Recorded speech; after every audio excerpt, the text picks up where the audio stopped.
ملګرو نن مې د یو ملګري سوال راخیستی دی. یو ملګري پوښتنه کړې ده چې ما دلته خپل د کورنۍ چې کوم نوم ورکړی هغه یا تخلص مې ورکړی دی هغه بدل دی.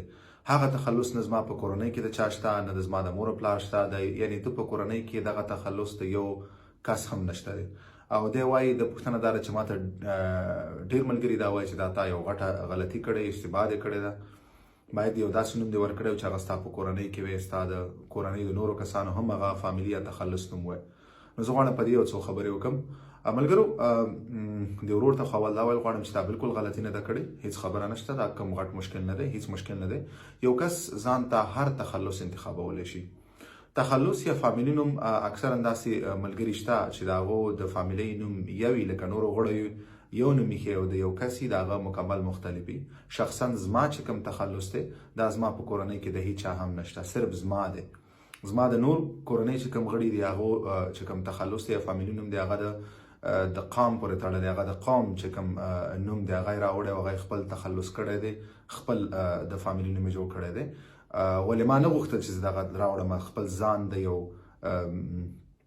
ته یو قومي نوم چې کوم دی هغه د فامیلي یا تخلص نوم کېدم. نو ما ځان ته خپل بیل چې کوم جدا نوم دی فامیلي نوم تخلص دی هغه مې ځان ته انتخاب کړی دی. دا هیڅ مشکل نه دی. دا د یو کس حق دی چې هغه ځان له کوم تخلص انتخاب کړي، خپل نوم سره یې وتړي او هغه ولیکي. دا هیڅ وخت تاسو ته مشکل نشي جوړولی. البته کیدای شي تاسو نه په اوپرا کې دا پوښتنه وشي چې ولې تا دغه نوم انتخاب کړی دی. باید هغې تا سره وجه ورته ویلی شي، نور څه خبره نشته دی. نه ته په دې باندې رد کېږي، نه دې باندې ستا په دوسیه باندې کوم اثر غورځوي. دا ستا حق دی چې ته ځان ته هر څنګه تخلص انتخاب کړي. نو هیڅ وخت کې ستا نوم ستا تخلص چې کوم دی هغه تا ته کوم مشکل نشي جوړولی. بالکل دا تا غلطي نه ده کړې، دا ستا حق دی او ته ځان ته مختلف یو نوم انتخابوې. ته خپل یو وجوهات لري. لکه مثال که دغه پوښتنه ما نه څوک وکړي چې تا ولې دغه نوم انتخاب کړی دی، زه هغې دپاره خپله یو وجه لرم. او زما کورنۍ نور غړي چې کوم دي هغو د خپل قوم نوم چې کوم دی هغه تخلص ځان ته انتخاب کړی دی.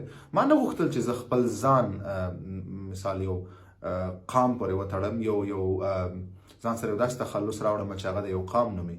ما غوښتل چې زه یو مختلف د هغې نه یو مختلف نوم راوړم، تخلص ځان ته انتخاب کړم. نو ما ځان ته شارق چې کوم تخلص دی هغه ما ځان ته انتخاب کړی دی. نو په دې کوم مطلب دا زما حق دی، کوم مشکل تاله نشي جوړېدلی. که داسې کوم ملګري نو دا هیڅ خبره نه ده. البته که تاسو نه پوښتنه کېږي نو تاسو خپله یو وجه لرئ، بیا ورته ویلی شي چې ولې تا دغه نوم انتخاب کړی دی. ستا خوښ و یا هر څه چې و هغه ستا خپله خوښه ده. هر کس مطلب که کله ځان ته یو داسې مختلف تخلص انتخابوي، طبیعي خبره ده هغه یو وجه لري. نو هغه وجه تاسو ورته ویلی شي. که تاسو نه چېرې پوښتنه کېږي